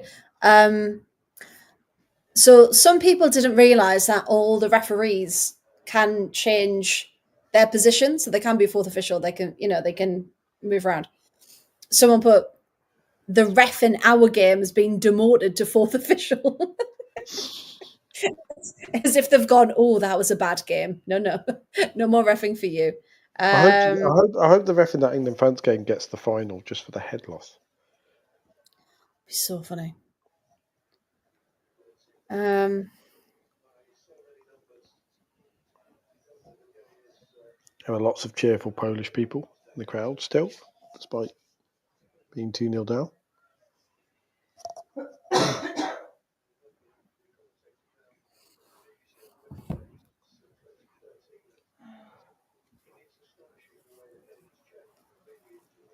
Jonathan Pearce doing the obligatory. The game has grown since I started. I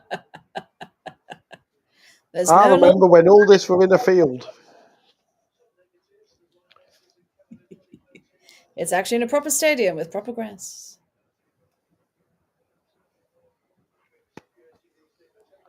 Damn it. That group. And now we've got Lioness Bingo. It's great. They stay in touch with all the supporters and lots of access to the players and all that sort of stuff. They've got a great relationship with the fans. Have they really? Football shirt and Chinese color person in the France home shirt.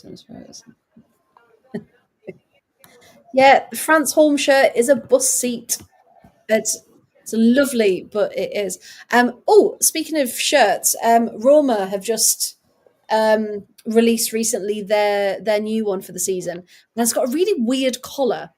So I don't know if anyone else has seen it, but it's like almost as if it's like a shirt collar around here, but like a stiff one, and then comes out. Yeah, it's weird. So if anyone has seen it and has thoughts, this is where we now Google Roma 25-26 shirt. Yeah, because I was thinking France bus seat. Oh, but I like the collar of the France shirt, and then collar of the Roma kit. That's. It's weird, isn't it? Weird. It looks like it's got those starch collars that you had to wear on like school shirts that had the weird bit of plastic stuck in them. It looks like someone's left one of those on it. Right? Yeah. Very bizarre. But apparently the replica home shirt doesn't have that collar on it. Oh, that's good then. It's just a bog standard. That being comfy. Which is already half price at a certain large British sports store, which makes me laugh.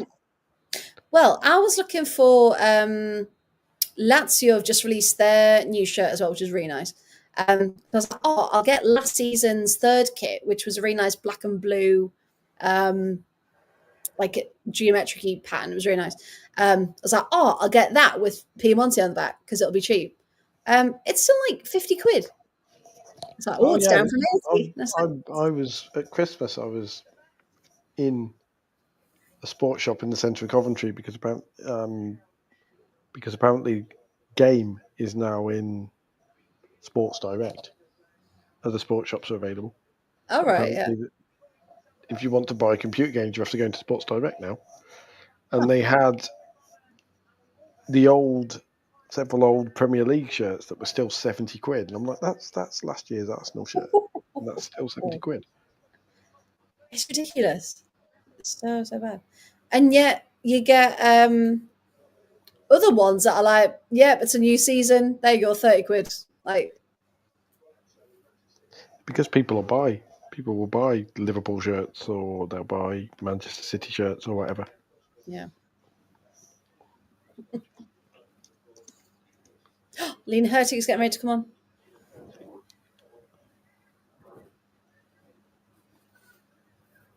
Speaking of songs that are inspiring, Imo Ohid is still the best one, and it absolutely knocks 3 lines and any attempt to do 3 lines into a cocked hat. No, I know the Welsh one. Yeah, and like just the passion that's behind it is like what makes it. And Wettiming off your Maxen, dos nebi naira bodo. My mille tricent off in the I'm 7 here. Of course, see, I can sing it in Welsh. very impressive. In fact, we'll get Life Magnus Maximus Sigumri in the fleeting teach and I've got victory. Benison in my fancy team. Yes, I'll get points. Who Come have you on, got in your fantasy team? Benison. Ah, Aha. Asani is coming off. I dropped Benison because I thought she was going to play and then she didn't. Yeah, I had her in purely for rotation purposes. And hey, she's coming on, so she gets points.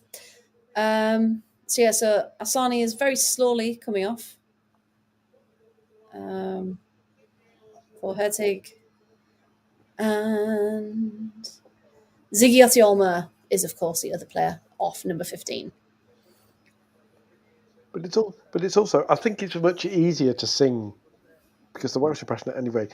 But it's 3 lines. People are kind of bored of singing now because it's just 47 years of her, or however long it is. You just add 4 years every time, Yeah. and then 200 years of her. Yeah. the Welsh Imro Heed the chorus is just "We're still here." Oh, Despite lovely everything and Poland from everyone, we're still Benson. here. But no one can cover. But the second verse is amazing. The second verse is probably the best verse in English because in Welsh it's Twithedi Gwyntod Wyrain Reedy Storm or more Aldedi Melty Wibrain Igwedi Derek and so on. Which in English is let the wind blow from the east, let the storm roar from the sea, let lightning split the heavens and the thunder shout on call. Oh, very nice. Which is fairly badass. Yeah. And then Proper it's country. let the tears of the cowardly flow, and the servile lick the floor because despite the darkness around us, we're ready for the breaking of dawn. Like that's Very an good. anthem. That is an Like, anthem. that takes you into battle, doesn't it? That's That's a a battle word. proper. That is. Yeah. Like the third verse, because it's about Welsh history as well, is we remember Max and the Emperor, which is Welsh history, left our country in one piece, and will scream Oh, before the nations, we're here till Judgment Day. oh, very nice. Despite every Diction Daffyd, which is basically like the Welsh version of Uncle Tom for people who have that sort of thing, which is slightly problematic. But and then it references Maggie Thatcher as well because it says, despite old Maggie and her crew, we'll be here till the end of time, and the Welsh language will live forevermore. Fantastic. Oh, I love that. That's great. And then just 30,000 Welsh people singing, "We're still here." Like, And Simon's right. The Italian national anthem is so jaunty. It's fantastic. I absolutely love the it. Italian national. Oh, I know. The And speaking Italian of the national Italian anthem. national anthem, hi Camilla. Good evening. Good evening to you. Yes. She's timed that beautifully. Then She has, hasn't she? There we go. Yeah, I think the Italian one's got to be one of the best ones. But we said, didn't we, like was it the Norway one or the Icelandic one was like really ethereal? the Norway one was very ethereal, and that's just the words to that are quite nice as Yes. well. I think Poland's last 5-ish minutes have got a bit more fight back in them, which is great to see. I don't know how much of that will actually come off, but I really hope they get something. Pyle still running, can't she? Oh, Folk But yeah, really timed it to perfection. it's always fun clips of the Italians singing the national anthem, like when they belt it out in Rome. It's yes. I mean, no one can beat Rusha Littlejohn just screaming it. Fratelli d'Italia, l'Italia c'è destra. Dall'Alamo di Scipio, se cinta la testa. Dove la Vittoria? I can't remember because there's a bit in the middle where the chorus kind of goes, and that's where it goes Dove la Vittoria, and I can't remember the tune. No, But then, of course, it's the only bit that has the random instrumental bit in the middle where everybody just pauses for a second and goes da da dum da da dum da da dum dum dum dum dum, and it starts again. everyone needs a bit of a breakdown. Si jamge o quote, si pronti alla morte, si pronti alla morte, l'Italia chi amo. There you go, Camila. And for those just joining us, this is the Absolute Football Podcast, where we do talk about football sometimes. In amongst the national anthems. In amongst everything, and in between. Ball currently back with Jinogi. And lovely cross in. Oh, Hurtig gets a flick on, but just scuffs it. Ritting Canrid tries to keep it in, but it's just too powerful. Interestingly, she just has Canrid on the back of her shirt for Sweden. Canrid. Yes. As well. But it is also fun how Italians in the second verse, when they finish it off, they just all shout yes really loudly. Like, they finish it off with Strigiamme a quote, si pronti alla morte, l'Italia chi amo, sì! And it's like, okay. It's like, yes, let's do this. Let's do it. More national anthems need to do that. What are some of these proper yelly stuff? We'll tell the Lionesses to just shout yes. Flower of Scotland is still my favourite one, although the authorities have tried to ban it, but the unofficial words to Flower of Scotland are always the most beautiful. Crossing from Missing Canarids. No, they've tried to tell people at football matches not to sing the unofficial lyrics. Because obviously the official lyrics for Flower of Scotland are, when shall we see their like again?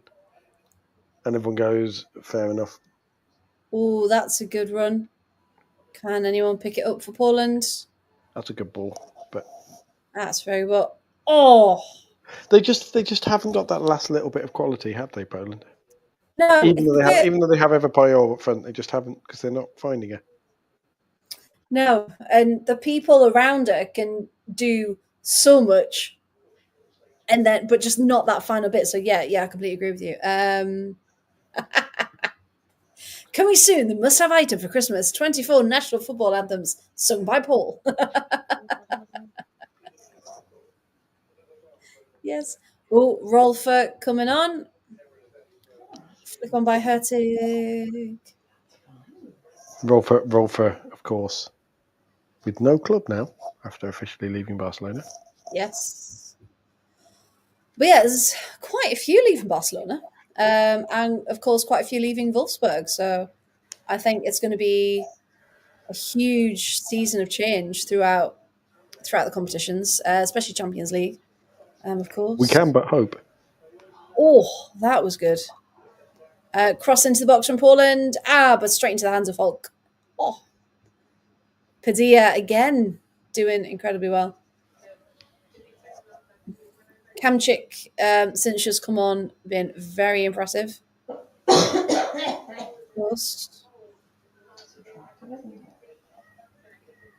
Matthew's just saying, whoever's got the women's football bingo card, you can tick off Gilly Flaherty saying, when I was playing. It's took her this long. Has it really taken her this long? Oh.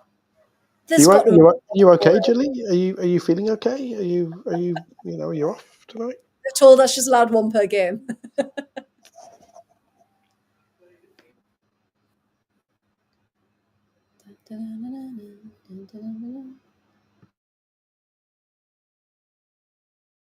No, that was quite.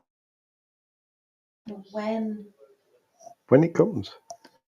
We're ordering dinner, and I might have to disappear to go and get our chicken wraps when they arrive. Ooh, chicken wraps. If they come in the next 15 minutes or so. Madeline Yanogi going off for Fridolina Rolfer. Hey. Rolfer. Who has played in just about every position down the left side, I think. No, worked incredibly hard this afternoon. Very, very good player. And Sweden have got a corner. And Sweden are 3-0 up. Hey, very good. Who was that? Was that Hertig? It was Lena Hurtig. It would appear. There she goes. There she goes. Anyone who doubted her. Anyone. Hertig, of course, left Arsenal and signed for Fiorentina, another Serie A player incoming. Very good. And now I'm going to wait for all of the messages letting me know That Lena Hurtig has scored. Lena scored. In fact, our Kloiber has sent me a video of Lena coming on. There you go. Lena Hurtig has a very particular fan base, if you look at Twitter. You shouldn't. There's lots of... She appeals to a lot of people. And it's kind of nice to see her scoring, because that's what... Is that her first goal back in however long? Since being back with the Swedish team, I think so. Yeah. She seems to be everybody's favourite Swedish player, Lena Hurtig. She's just so wholesome and lovely and humble and understated and so lovely.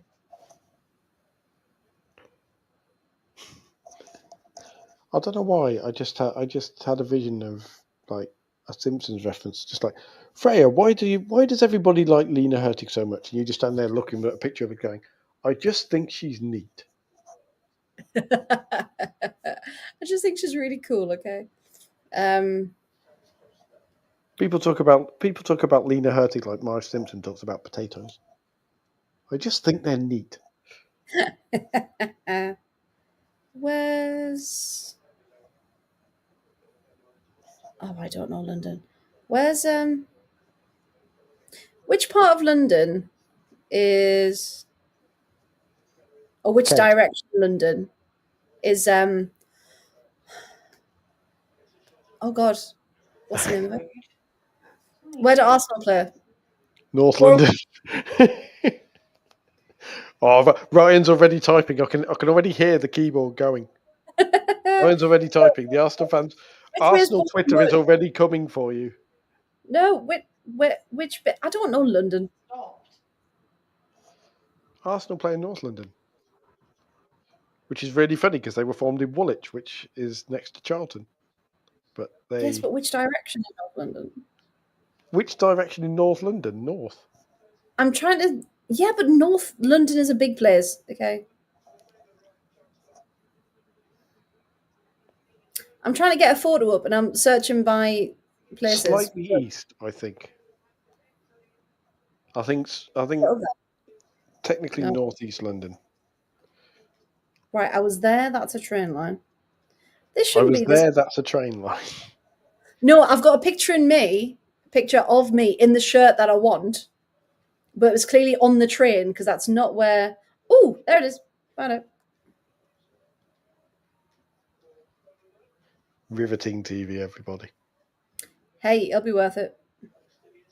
I'm just imagining people listening back to this on Spotify with the audio only, and there's just pauses of silence. Sorry, everyone. Oh, have I not got it after all this?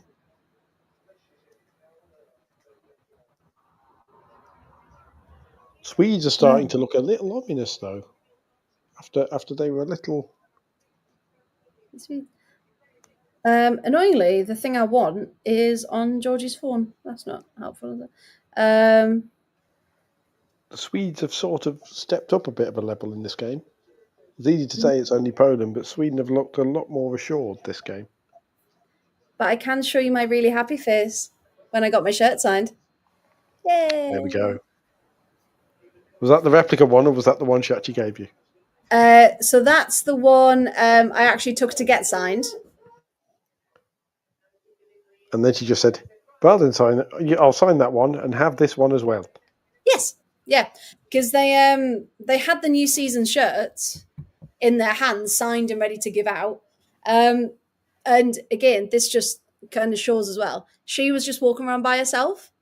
She wasn't with the group. She was just by herself. So I kind of ran over and I was like, Lena! Asked her to sign it. And she was like, Do you want this one? I was like, yeah, great, thank you. So yeah, even that, she wasn't. You can tell she wasn't really expecting to give it to anyone because she'd passed all the Arsenal fans, and this was Yeah. down by the away end. So, which is really sad when it makes us think about it. But yeah, 3-0 to Sweden. About 8 minutes left of the match. And unfortunately for Poland, it looks like their luck has just run out. It's a bit sad because it means that a potential blockbuster fixture is now really just not. Because if you'd looked at the fixtures previously and you'd seen Germany versus Sweden was the last game in the group, you'd have gone, that's tasty if one of them needs to win. And now neither of them really need to win. So it'll just kind of drift by. You've now got me checking if Sweden would be top. I think Germany would still be top. I think let's have a look. So Sweden at the moment are now top because they have a one more in goal difference. So they're 4. Germany are 3. So Sweden would, in theory, have the easier quarterfinal. Although with Group D, it's not really saying much. So that's a winner of C, runner up of D. Yeah, because the other way around. No. Yeah, it's not going to be. It's not going to be easy either way. Doesn't really say much, does it? Like it's not like. Which just shows you the caliber of Group D and what England trying to work with. But yeah, for the last few minutes, of course, we're going to keep an eye on the game. But for England tomorrow, since we're not on air, do we think Serena will mix it up and bring some new faces into that side? Or do you reckon she's just going to keep it as she always does? I don't think she will, and I think we will see the outrage from the fan base when the England team comes out and it is the same team and everyone goes, and it'll just be lots of right, we're going out then style reactions. Yeah. I just want us to, even if we don't go through, I want us to put on a performance that's worthy of it. And to think, you know what, that was a really tough group, fair play, we haven't got through. Like, that's what I want to feel, rather than we were rubbish. We're not gonna get. It wouldn't be so bad if England weren't the holders as well. Yes. If Germany had won that final, yeah, then it would have absolutely sucked. But for this tournament, with the way Germany have started, you would have gone, yeah, okay, the holders have started well. Yeah, I think if we'd gone into it as usual with no expectations, then I think fine. But yeah, you're right. The fact that we've gone in to try and defend a title. Oh, so close to getting one back. I was just being told off for trying to put the light on in the living room, by the way, because Kerry would like to watch the sky, which is very, very nice. With a fucking big light. Now There you sit go. there and be quiet. There you go. But on the plus side, I do look like Ozzy Osbourne 40 years ago now. So, that's you go for in daily life anyway. Which apparently is the look I go for in daily life anyway. I love the video of him singing Crazy Train at Villa Park. All over Twitter for their final show. Incredible. He just doesn't care, does he? He was like, even though he was sat in a chair and he's 80 years old, he was sat there and like, right, I'm doing this properly, and if I'm going to finish, I'm doing it properly. Yes, I absolutely loved it. I know, and of course, their last song was Paranoid. Had to be. I learnt that in Guitar Hero many years ago when it first came out. But yeah, I know quite a few people, season ticket holders who got tickets and said it was probably one of the best nights ever. I mean, the lineup was bloody ridiculous. The opening act was Mastodon at 11 o'clock in the morning. That is easily a festival Yeah. second headliner. Yeah, no, the lineup was definitely worth the ticket prices. Blood and Thunder would make an amazing montage tune. I think Freya and I have decided that the montage for the Euros final has to be "Heavy as the Crown" by Linkin Park. Yeah. Oh, good shout. Yeah. Without Slipping at the edge of the box. And I think that just sums up Poland's game today, doesn't it? Yeah, Simon saying there's got to be changes. Camilla saying probably won't be, even though there should be. Chris says there will be. Graham Chris says, is more optimistic than the rest of us, isn't he? yeah. Matt wants to see Aggie get some minutes. Yes. Well, she needs to, doesn't she? She's definitely earned it. Naughty, Lena. We don't put hands on next. That's a very different podcast. That's a podcast after dark. That's a podcast after dark.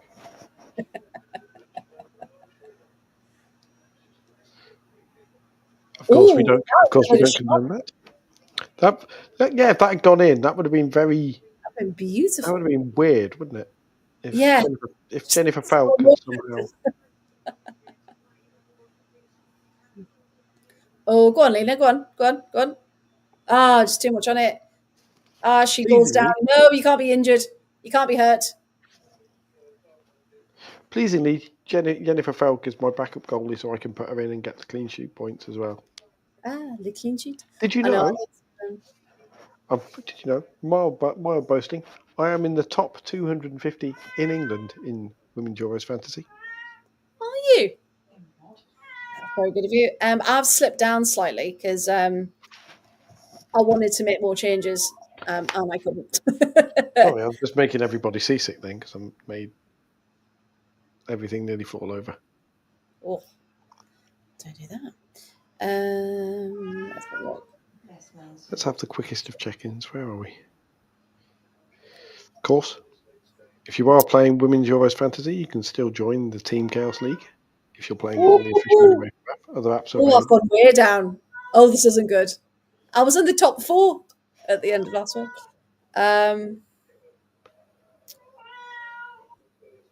Oh no!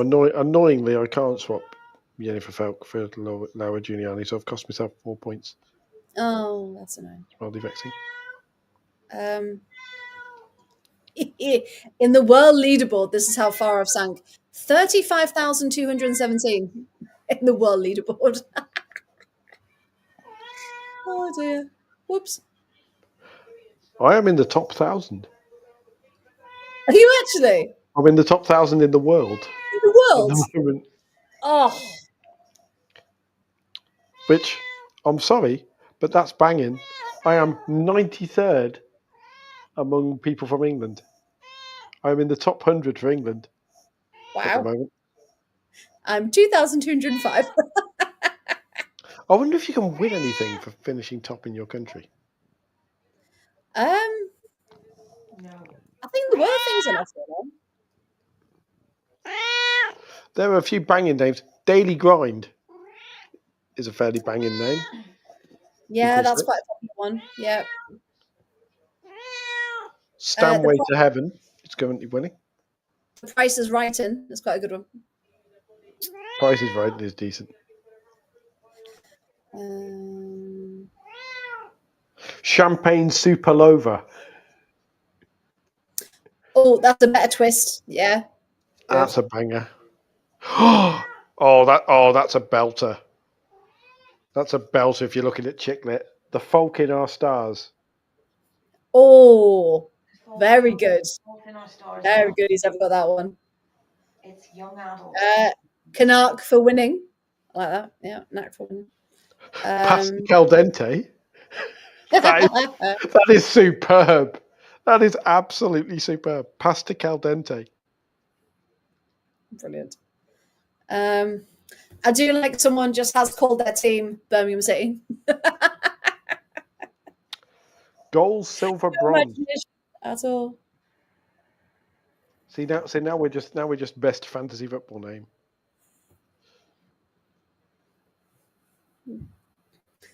Yes, Chris is on it. Good stop by Oh, see Shemek. that doesn't work because it's not pronounced properly. You're more number one. So wait, which what? There's No. one. There's a team name. You're more number one, but it's like Marnham is pronounced wrong, so it'd be you're more number one. Right. I'm with you. Yeah. Mm. Pina colada. Very good. Very That's good. decent. I feel a bit disappointed for Poland in this game. Because again, Yeah. they found some form in these last, what are we on, 15 minutes? I know I said something similar not too long ago, but they've held it. It wasn't just a couple of minutes of a flash, but so close. Oh! You Oh, can that was spot close. And again, go on. Oh. you can spot the weird lads who think they're funny and they're still, and even though they hate women's football, they're still playing it because there's team names like Joey Barton is the goat and Swiss under 15 boys, and it's like, are you trying to troll everybody? What's going on with that one? The fact they've been allowed to have those, though, clearly there's no no The motivation. Empire Strikes Back. I like that. Oh, if that Poland chance had gone in, that was incredible. And again, a consolation goal for for how they've played so far. Oh,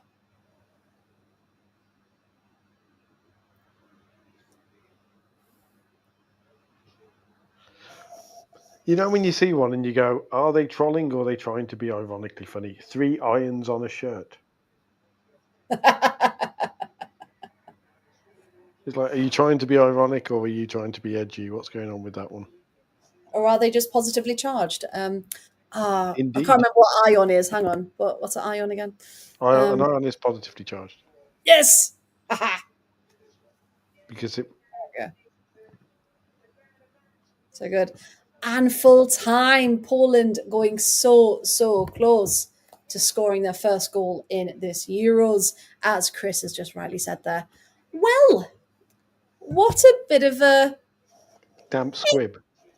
yeah. It was all right in bits, wasn't it? That's, But that's that's why basically what sums up all our live watch alongs, isn't it? It was all right. not all of them. We've had some. apart from France v England, most of it was all right. It was all right.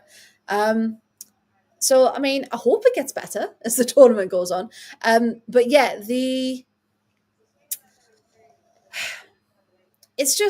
it's annoying, isn't it? Because there should be. I know the draws have got to be. Well, they are random and things like that, but there's got to be surely something else in place because teams just don't have the chance to. I don't know, get out, do they? I mean, but The trouble I suppose you have is if you do it by rankings and go right, there are 16 teams, so you set it by rankings. yeah, But then you have what? Pot 1 is the top 4 highest ranked teams, and then pot 2, and then pot 3, and then pot 4. But that's still with the rankings ends up with the potential. Because if we go and do UEFA rankings, if we can't, and try and do my theory of right, okay, the top 4 ranked teams in the competition go in pot 1, and so on. yeah. I'm going UEFA women's ranking. Where are we going? So under that theory, Okay. then why are you not just doing world ranking? Come on. Because Why it did wants you? you to work for it. That's what it wants. Yeah, it's unnecessarily complicated. Here we go. So FIFA Women's World Ranking, right, there we go. So let's do that with European teams. So that would mean if it actually lists them, which it doesn't for some reason. Come on. Why does it only show the top 4? What is it? What you're after? Get off the fantasy thing. The women's world rank. Oh, there we go. Oh, you got it. Okay. It pretty much works. It shows. There we go. Complete rankings. There we go. Because it only goes down to 20 with this one. So Right. pot 1 would have been Spain, Germany, England, and Sweden, who have all avoided each other. Right. Pot 2 would have been France, Netherlands, Denmark, and Italy. So France and Netherlands would have avoided each other if you'd done that. Yeah. And then pot 3 would have been Iceland, Norway, Belgium, and Portugal, which you can already see the difference in the groups here. And then pot 4 would have been Switzerland, Finland, Poland, and Wales. So you still have the possibility. So Spain can't play Germany or England in the groups, but England could have still ended up with Sweden or France or the Netherlands, but not all 3 of them. See, doesn't that sound like a better deal? Graham saying, yeah, but when you end up with a mismatched quarterfinal, would you rather see it in the group stage? I would. No, you wouldn't. No, you wouldn't end up with a mismatched quarterfinal because you'd evenly spread the top 10. All of your teams. So all groups you'd have 2 obvious qualifiers potentially, but you'd still have, because something like 7 of the top Euro teams in the top 10 are in the Euros, you'd still potentially have big teams go out, but you wouldn't have 3 of the tournament favourites in one group. You wouldn't have Spain dumped in a group with 3, with all due respect to them, against Spain also round. Spain would have actually had to face a test in the group stage. But you also might have had the potential where Switzerland get drummed out at the group stage because they're in with the likes of Spain or whatever. And apparently, because you host it, you get to go into the top pot and avoid all the big teams. Well, didn't happen this time around, did it? Which England sort of benefited from in the last group stage, because they had Norway, Austria, and I can't remember who the third team in England's group was in Euro 2022. That's really bad, isn't it? But Northern Ireland, that's who it was. There we go.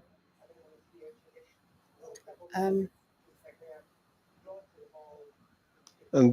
like I said, so the only in that group, the only team who you look at and go, oh, they might give England a game. As it happened, they didn't, but was Norway. That was the team everybody thought was going to be close. The groups were probably far more interesting in 2022 than this one. Yeah. That's a good point. It's just, it's hard when you look at it and you think there's only 3 games. There is no room for error. And you could then lose big names straight away, which it shouldn't be based on the big names, I know. But if there was a way to maybe implement better change, then you're losing potentially one of the winners of the last 2 Euros. Yeah. In the group stage. There is a good chance you will, because France are in there. So in one group you've got the last 2 winners and 3 of the 4 semi-finalists in the last Euros. Like, it's not exactly. I've no idea why my brain was gone there. It's not exactly eased level, is it? No. Evenly distributed. And that's what we say about Group A. It's just there's no challenge there, really. Group A is interesting, but at least 3 of them are competing for the right to lose to Spain, realistically. That's what they're fighting for, right? Of course. It's so simple now. It's so simple. I'm just trying to do a tweet to kind of sum up the game. And it's like, how do I make meh more interesting?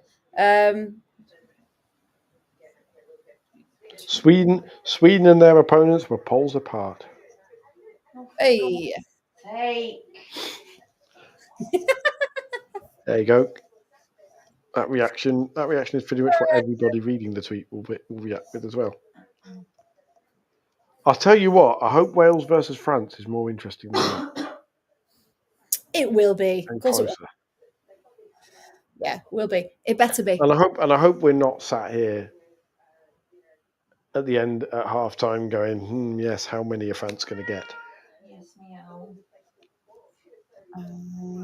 Which we could genuinely be doing so.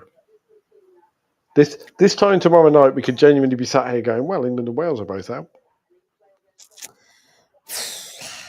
Well, that's a depressing thought, isn't it? And on that note, back to the studio. No. On that bombshell.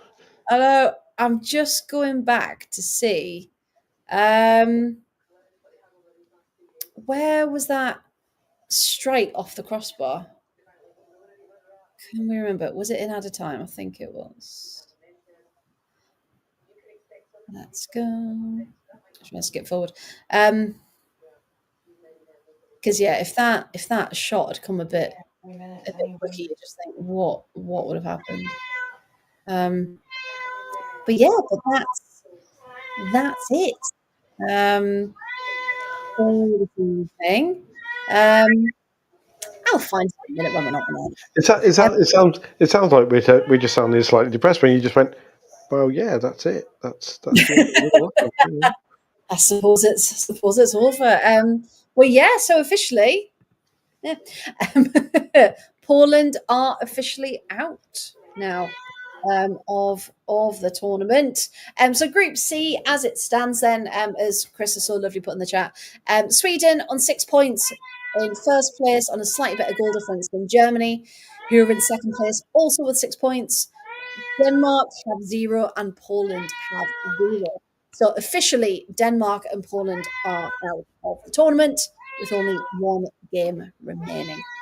So yes, it's just a case, as we said earlier, of who is going to finish first in the group and how that will impact. So if England can find their rhythm, they face Germany or Sweden in the quarterfinals. So either way, it's a Euros 2022 rematch. Yes, absolutely. I think I'd rather face Sweden first than Germany. Not gonna lie.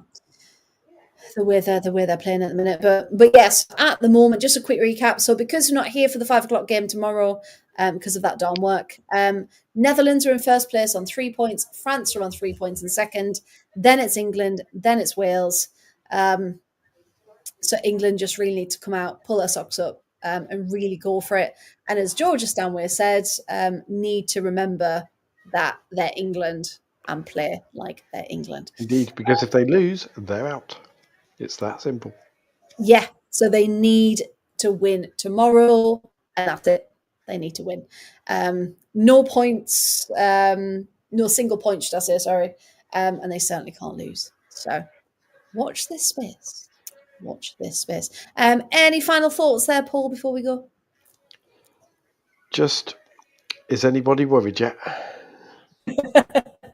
Yeah, how early is too early to start having a little sip of the old whiskey, ready for tomorrow. I'm genuinely glad I'm missing the game tomorrow because I think that would be a chaotic watch along. Yeah, I'm going to be getting the notifications popping up as I'm trying to be serious and teach, and you can just see it's not gonna end well. Just a minute, I'll be back and just start crying when the notifications come through. I'm getting frantically signal now because our food's here. That's fine. We're going to go anywhere. It's all good. So thank you very much for everyone who is listening, watching, and we'll be back the same time tomorrow at 8 o'clock with Wales. Oh, where are we? France versus Wales. So yeah, we'll see you tomorrow. Thank you and good night.